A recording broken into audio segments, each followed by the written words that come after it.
Hello, everybody. Welcome back to episode 13 of Chasing Shadows. We've done this podcast as an attempt to supplement and support our Ecclesiastes sermon series that we've been walking through here at the Austin Stone. We hope and pray that you found it helpful and useful in some way as you've studied this book alongside us. Ross Lester, I'm your host, as always, joined by Val Hamilton, and today joined by our friend and a repeat guest on the show, the congregation pastor at our Northwest congregation, the one and only Matt Blackwell. Yes, welcome back. Matt, right. welcome back. Maybe just start by telling us briefly who you voted for and why. That's right. If you could just outline that quickly for our people. Yeah. This will get the most podcast hits, I'm sure. Right. Yeah, it's just going to go viral Drive quick. content. Yeah, that's right. Jokes aside, yesterday you got to preach through Ecclesiastes 9 at Northwest. Just tell us a little bit about how it went. You guys had some celebrations yesterday. Just a chance just to boast a little bit in the work that the Lord's doing in our Northwest congregation. Yeah, it was a really amazing Sunday. You know, obviously, Ecclesiastes 9 is pretty dark. It talks a lot about death, but we also got to celebrate baptisms and celebrate life. And so the juxtaposition between the textual leaning on death and the celebration of the baptism of life, like afterwards, our people, I was telling our worship leader, Will, I said, it felt like a mini Easter. So cool. That celebration of resurrection life. Like there is hope beyond the sun. And we got to celebrate that. And it was really a sweet time. Yeah, for sure. Such a weighty text to preach on a celebratory day. Right? Yeah, in for fact, sure. some scholars say the first part of Ecclesiastes 9 is the most pessimistic part of the whole book. And these are Ecclesiastes scholars, so they've read the whole book. So they can, they've made it through. it's like, be warned, right? But I actually really loved that chapter and found it really helpful for our people. It's kind of the collision of the two things that Ecclesiastes has been saying so far, right? Life is uncertain. You're not in control of many of the outcomes of life. It's not as linear as you think, but death is a certainty, right? Yep. Matt, from your perspective, as you preached through the text, studied it, why is it so helpful for us to consider both those realities, the uncertainty of life, but the certainty of death, and how we're supposed to live in between those? Sure. Yeah. Well, I do think it talks about the idea that, life is unpredictable and death is inevitable. And I'll take those in reverse order. I think part of what we struggle with the inevitability of death is that none of us can control it. We all know that it's a reality. We know that it's coming, but we kick it down the road. So we can't control the inevitability of death, so we try to control the unpredictability of life. That's good. And when we can't control either, we find ourselves in major distress.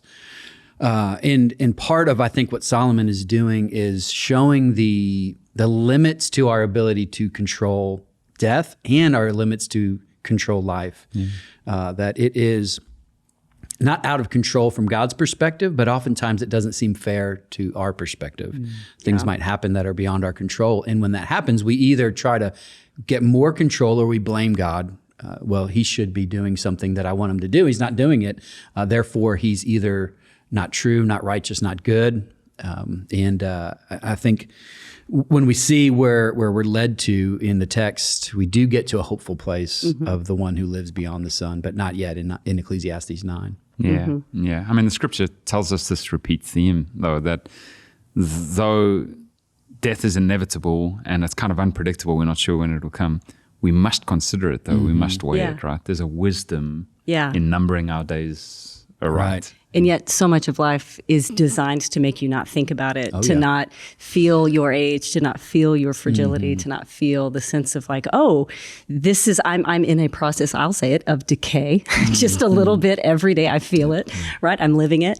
But I do think it's the smelling salt of kind of the inevitability of death brings some perspective to the uncertainty of life. And sometimes looking at that reality gives you perspective on your present. And when you have a hope that you can hold on beyond death, it actually is maybe something we should look at more often, because it does feel like it brings a perspective to everyday life that you can't have without remembering. Sure. This isn't where it all goes. David Gibson, in his book on Ecclesiastes, is called Living Life Backwards. And the idea is, so many of us live life forwards. It's like, okay, we're in high school. We've got to get into the right college to get the right job, to get the right spouse, to get the right money, so that we can have the right number of kids in the right neighborhood so they can get into the right college and they can make, and we're living as if the next thing will be the ultimate thing, only to find that there's emptiness at the end of that. And what Solomon does is he fast forwards not to retirement, but to death itself. Yep.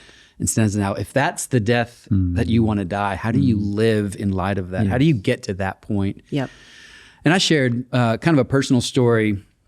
And my father passed in February of this year on Super Bowl Sunday. And, he was going in to have a pretty significant heart surgery. And so we got to go, and I have two brothers and they came in from out of town, and we got to sit with Dad, and we watched the Super Bowl, and we laughed about old times. And then the next morning, the five of us, my mom and Dad were married 52 years. Wow. And so the three of us and my mom got to pray for Dad. And 5 minutes after that, we said, Dad, we love you, or we'll see you on the other side. Meaning we'd see on the other side of surgery, not knowing what we meant was we'll see you above the sun. Yeah. But man, I'm like, there's worse ways to die, right? We're all going to die. Right. There's worse ways to having your three boys and your spouse of 52 years lay hands on you, pray for you. And so if I understand the end, that we're all going to die, how do I live in light of that? Not to find, okay, I'm going to look for the next thing and that's going to be the thing, but how do I live in such a way that my kids honor me, my wife loves me, my Lord is still my best, my best friend and my best hope. Yeah. That's how I want to die. Therefore, how ought I live? Yeah. I think that's what Solomon, that's the thing that really helps me in Ecclesiastes 9. It seems to be where Solomon's saying. Yeah. The picture I have in my mind is of kind of old man Solomon penning this stuff, right? Being out on his balcony, looking at the comings and goings in Jerusalem, and then examining in his own life. And just feeling so much sadness in it, right? Of going like, I don't know if I'm going to die a good death. Right. I've broken and wasted so many of these things that the Lord called me to steward. And so he doesn't get, as far as we know, right, from the dysfunction in his family, the privilege of that same kind of good death that your dad got to enjoy, right? And then so he says to those who are still living, don't waste it, right? Yeah. He uses that weird idiom where he says it's better to be a living dog than a dead lion, right? Which you're like, we all know. It's our life verse. Like obvious. Put that on the pillow. Like 100%. It's going to be the welcome mat at the Lester household, right? This is going to be my new email signature. Just remember, Val. Right? But what he's saying there is there's a grace then to being alive, right? And that should bring about an urgency in the way that we want to live. For sure. Yeah. Well, and there's something to that tension of the inevitability of death and the unpredictability of life. That tension, Solomon kind of encouraged us in the text to just kind of enjoy life then, right? Just go for it, essentially. And so how is, from your perspective, Carpe Diem, Carpe Diem, sermon, how is that different, or is it at all from Christian hedonism? Yeah. Well, I think... And maybe even define Christian hedonism. Sure, Well, I think it leads us to a couple places. If we even think about death, we're going to say, hey, if death is inevitable, then I'm going to live it up. I'm going to get mine. I'm going to do all that I can do to enjoy, suck the marrow out of life kind of thing. And that if that means wealth, if that means pleasure, whatever that hedonistic tendency might be in our own lives. So that's the one category of people, which would be hedonism apart from Christ. The other would be, I'm not going to live it up. I'm just going to shut it down, because if life is meaningless, what's the point? I'm going to draw the curtains dark. I'm going to go to sleep, and I'm just going to wait it out until I die. And then I think where a lot of us will land is more in the sort of pretend that death isn't reality. Right. We get really busy. We go to kids' soccer games, and it's like, oh, it's out there somewhere, but I don't want to think about it. It's sort of the escapism mentality. Right. And so I think what we're seeing is we're forced to deal with this. How are we going to deal with the inevitability of death? Is it seize the day from a personal perspective? Is it depression and shut it down? Yep. Or is it just pretend like this thing isn't really ever going to happen? Yep. And I think none of those are the proper Christian response apart from Jesus. But the Christian hedonism part is, how do I enjoy the life that God does give under the sun, knowing that there is life beyond the sun, but I'm not just putting all pleasure on pause, that there is some pleasures this side of eternity that are meant to be enjoyed by a good creator who created life and good things. Yep. That's good, Matt, because, sorry if I interrupted you there, but that enjoyment, right, is something that I missed out on so much. And I can I can find myself just trying to endure my life rather than enjoy God's blessings, right? And so that kind of stuck out to me in the text of like, no, enjoy your wife, enjoy your work, enjoy your bread and your wine, right? Which we'll talk about in a second. I was convicted by that because I can wake up every day with kind of just a sense of dread, right? And just a feeling of like, it's just another day to endure, to just get through, right? But you stack enough of those days up, right? And what you get is a wasted life. Yeah. Well, I think about it, even, having young kids and parenting, like the best days, it's really, easy to enjoy your kids, but on the days where it's really hard and you're just kind of like, oh, if we can just get through this phase where they're doing this, or if we can just get through potty training, if we can just get to where they can buckle themselves, that is our current difficulty right now. But you're kind of always looking ahead to when it's really going to be great, and I was just so convicted by that reality of like, no, it's great right now. And I know it's not perfect, but it is great. And there's so much you can focus on and really appreciate and worship God through, even in seasons with difficulty. Yeah, adulthood is just, continually repeating the lie of it'll get better when I get through this season, Right. and then doing it again and again till you die, right? And that's basically what Ecclesiastes 9 is pointing out, like, don't do that. Yeah, that's the tagline of Ecclesiastes. Well, he mentions in the text, there are some categories for how and the kinds of things we should enjoy in life. And so I would just be curious from you guys, what do we learn about the Christian good life from the categories that he shared? Because they may not have been the categories you might have expected if you were thinking about what do you really press into? What do you just like go all in on? Yeah. To have he does mention a couple things that wouldn't have made my top 5, but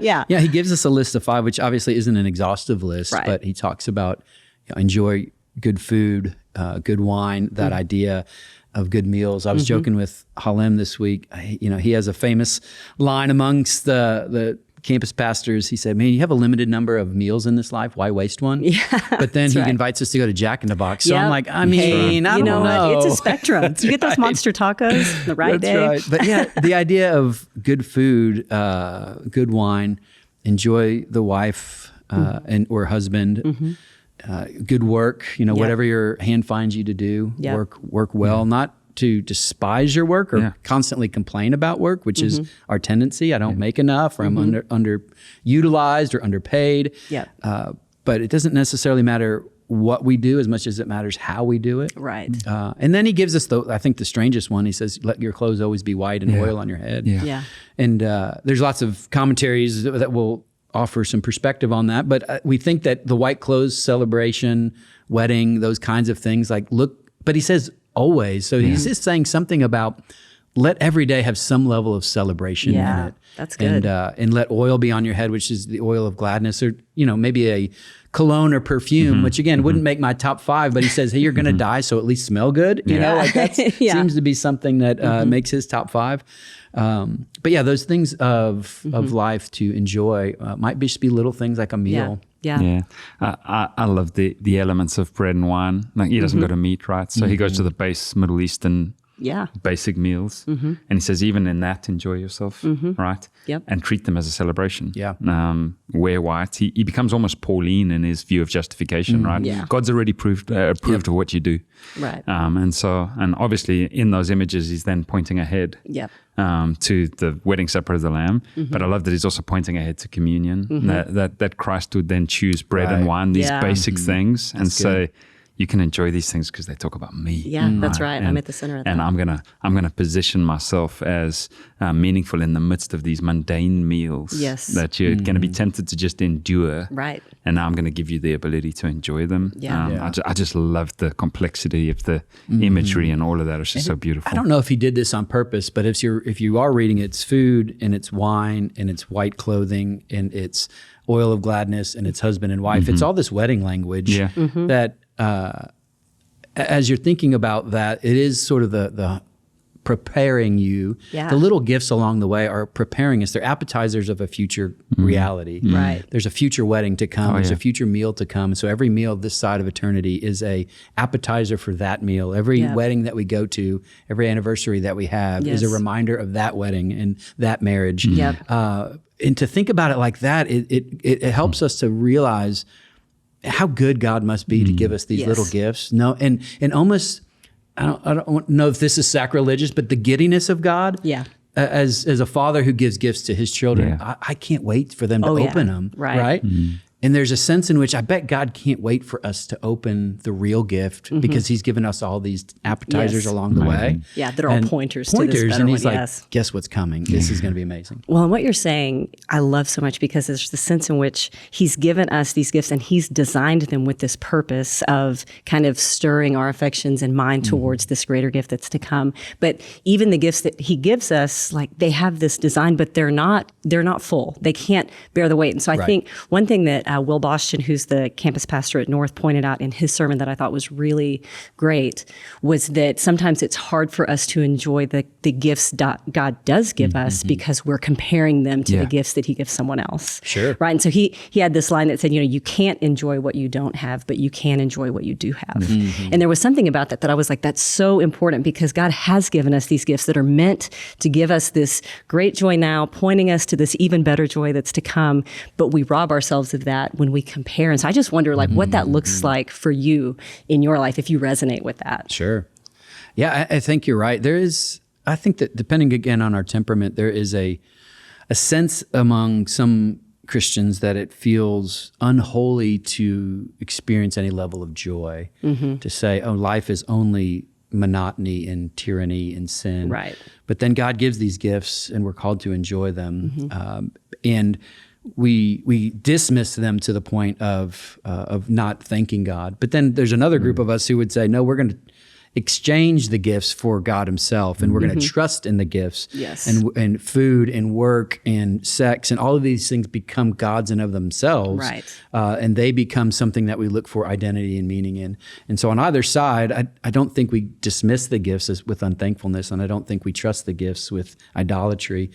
But the other side that you pointed out is we might look to someone else's gifts and say, well, now that's not fair. I should be receiving what they have. Right. And God has given us good gifts for us to enjoy, and he's given other people good gifts for them to enjoy. And I think there should be in a hope-filled, Christ-centered community a joy that somebody else is experiencing joy, but we often don't. Yeah, and it feels like there's no thoughtless gifts with God, right? Like there always is a purpose in his wisdom for how he distributes gifts with great purpose. And I think that's something you can hold on to when you're like, oh, but I wish this gift was different. I think about my own life where I look at the gift of my body and how at 40 years old now, I'm like, it's different than it was when it was 18. And yet it's a gift to me. And there's things that I can do to steward it better. But in reality, I don't have to hate my body for that it's not the 18-year-old version of it anymore. I can celebrate that this body can do all sorts of kinds of things and thank God for this body and think about how can I move past the disappointment that I feel that it's not what it used to be and celebrate actually what it is. Yeah. You can't enjoy your life if you resent your life. You resent the life that God has given you. You resent the spouse that he's given you or lack of spouse that he's given you. You resent the job that he's given you or lack of job that he's given you or the bread and the wine that he's given you or the lack of those things that he's given you. You can't steward it well. It's not wisdom to steward it well if you're constantly looking over the wall of someone else's life. That's right. Thinking that would be the ultimate path to joy. Sure. And if we won't let Solomon warn us on that, then who can warn us, right? So it's so sobering to me that Solomon says, enjoy the wife whom you love. Yeah. He's got a lot of them. Yeah. Right? And I don't think he knows if he loves any of them anymore. Right? Yeah. And he's like, oh no, here's a gift of restraint, a gift of responsibility. Yes. A stewarding of, no, this is God's call on my life. I made these promises, and so I'm going to stick to them. Yeah. Because that's the path to joy. That's right. The path to joy isn't just more and more and more. That's and good, more. Ross. But Val, you raised such a good point, because I'm watching us trying to steward even our physical bodies and just seeing people in an effort to try to steward them well. I think sometimes we get into a self-loathing even of the bodies that God's given us, right? I was at the physical therapist the other day and she was like, you need to work on your core. I was like, I don't have one. I don't have one of those. I gave up on a core at 26, right? That's and right. so now it's just like this weird molten lava kind of central mass. But I can get into a space where I start to resent my own aging and then start chasing longevity, as helpful as the science and the coaching and all of that might be, right, to steward our lives well, but we turn it into an idol. Right. And we desire a form that we don't have. Right. And that we cannot have. We don't trust the Lord with my 5'7", 180 pound frame. Like that's the one he gave you. So make the most of it. How do you steward that one? That's good, Ross. How do you live healthily with that one? Yeah. And that's the key to joy. Absolutely. And we miss out on so much. Absolutely. Well, and this text kind of builds towards this parable, right? That speaks of our need to be remembered and kind of honored with life. And I just wonder, Matt, if you could just explain that story, right? Because you even mentioned your dad and kind of the situation that, what does it teach us about living for a memory that lasts? Yeah, he tells it does feel like a bit of a strange transition, as if he tried to squeeze it in at the end of chapter 9. I wanted to say this, I'll stick it here. He either hears a story or has heard a story or makes up a story about a great king who has a great army. He's going to have a great siege upon a small town. And there's no question that he's going to be victorious, except in the town, there's no army, except there's one poor wise man. And the poor wise man comes up with a plan so ingenious that he thwarts the great king and the town is saved. And you would think that the end of the story would be, and the man is celebrated and they throw a parade and statues are put up around the town of this man. But Solomon says, no, they actually forget him. And then they go on to despise him. And there's a sense in which and Solomon does this so well, is he presses past sort of the armor and gets into the heart. Because so much of us want to live to be remembered. We want to live to be known. We want to live to be seen. We want to leave a legacy. And he's saying, even though this man had saving wisdom and serving wisdom, he was forgotten. He doesn't mention his name. Yeah. He's just a man. And he's eventually despised. And I think that there's a great fear that I have, I think a lot of us have, that no one will remember you. Yep. And I've said this before to friends. I said, I know my dad's name. I know my grandpa's name. I don't even know my great-grandfather. I only know him as Papa, but I don't even know his name. Yep. And there's going to be a point very soon where no one will remember my name. And there's a sadness in that and a joy in that. And, this was maybe a few months ago. I had the privilege of going to our South congregation and getting to preach at South. They have a beautiful new building. And so I've been at the Stone for 12, 13 years. And my first role was to launch our South congregation. And so our first meeting of South was 25 people in our living room in South Austin. Went from there to the middle school, and it grew, and God did amazing things. And now they've got an incredible facility. Oh, yeah. It's growing like gangbusters. I'm so proud of Josh and his team and those elders. It's really awesome. But I got to go, and not to throw anybody on the bus, so I won't mention names, but I walk in, I'm getting the tour, and one of the staff guys there goes, "So is this your first time at South?" So funny. And I was South. like, I mean, I'm really happy and really sad all at the same time. Right. Really sad because of the fact that I was here 22 minutes ago and you've already forgotten, my name's forgotten. Like, no one knows you. Right. And that made me there's a part of me that was really sad, but at the very same time, sort of commingling with that was, but I'm also really happy. Yeah. Because we talk about at the church all the time, we exist for the name and the supremacy of Jesus Christ, not for a pastor or a preacher or a worship leader or an elder or anybody else. And it is those moments where people are like, I don't remember you, that you're sad, but you're also like, but it's working. That's right. Because Jesus is known in South Austin. Yeah. And Jesus' fame is growing among those people. And that's the win. And it's right? not centered on us, right? It's like it's centered on Christ, who will endure past all the generations of leaders will have. And the hope that we have is, and I think the hope that we have is not, it's really sad to think you're going to be forgotten and disappear, but there is a great joy that you'll not be forgotten forever and by everyone. That's right. That there is the one who ultimately matters, who knows your name and will never forget your name and is preparing a place. It's taken millennia to prepare a place for you.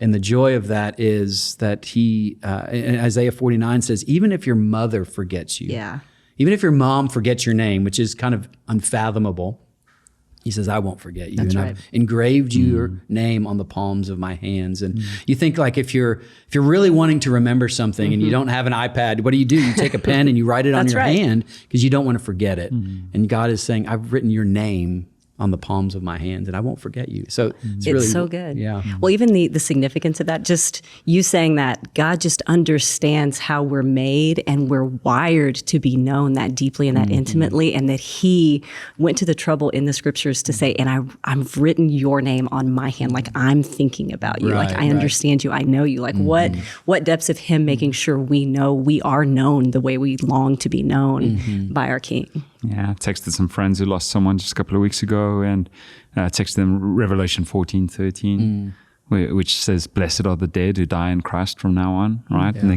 And then he gives two reasons. They get rest from their labors, and their good deeds will be remembered, right? Wow. And so they get rest and they get memory. Yeah. And so that's the good life, right? Yeah. Where you make the most of your days here, so that in eternity you get to rest from all of your labors, and you do get remembered in the one place that matters. Yeah. Amen. Yeah. Though you be forgotten here. Yeah, So. that's so good. Very Well, I loved what you did at the end of the sermon, is tying the poor wise man and saying there was another poor wise man who was forgotten and despised. His name was Jesus, and you made that turn pretty well. How did you think about that? Well, this little parable kind of seems so strange, but as I was looking at it, I was like, this is a great metaphor for the Christian life. And it's a great kind of looking ahead at the one who will live the ultimate Christian life, right? So to Christ himself. That Jesus wasn't seen as wise or powerful or swift or impressive. In fact, he looks like foolish and weak. And yet he's the one who has the wisdom to overthrow the siege of sin that's keeping everyone captive. And he's busy overthrowing that, and no one's remembering him. And no one's impressed with him. And then they discard him on the rubbish heap of history. Don't want to remember his name at all, and don't realize he's the one who liberated the city. He's the one who set you free. And now the freedom is for the people of Christ. Now you can live the same way. And no, you won't get earthly rewards for it. Right? You won't be remembered in the way that we want to be remembered. But you'll be remembered like Christ, and remembered by Christ, which is more powerful so much better. by far. And so, I'm just so grateful for the upside down kingdom. That's right. That it saves us from so much of our striving and our folly. Yeah, that's so good. Matt, thanks for your time. Yeah, absolutely. Appreciate you, brother. Well, friends, as we come to a close today, I just want to give you a little insight on an upcoming project that we have that we're very excited about. We're going to be launching right here a new daily audio devotional for Advent. And so as we head into the busyness of Thanksgiving and then get ready for December together, we wanted to give you a resource that can help you just slow down in the busyness of that season and remember King Jesus come to the earth in the form of a humble, lowly baby boy. And so this is going to be a time for us to wait in together with the church, as has been tradition over millennia, over the 25 days of Christmas, and to remember the anticipation that the people felt waiting for their Messiah, and then celebrating that Messiah came in our King Jesus. And so they're going to be audio episodes for you to reflect on. They're 10 minutes long, and they're going to be available right here starting December 1st. You'll also be able to find them on austinstone.org. And so I hope that you make the most of those. We're excited about that as a resource to help get your heart ready for Christmas. If you've got questions, comments, if this has been helpful to you in any way, or you'd like some clarification, you can email us at podcast@austinstone.org. Otherwise, we'll see you Sunday at one of our 6 congregations, and then we'll see you again next week on another episode of this show. Thanks for being here. See you soon.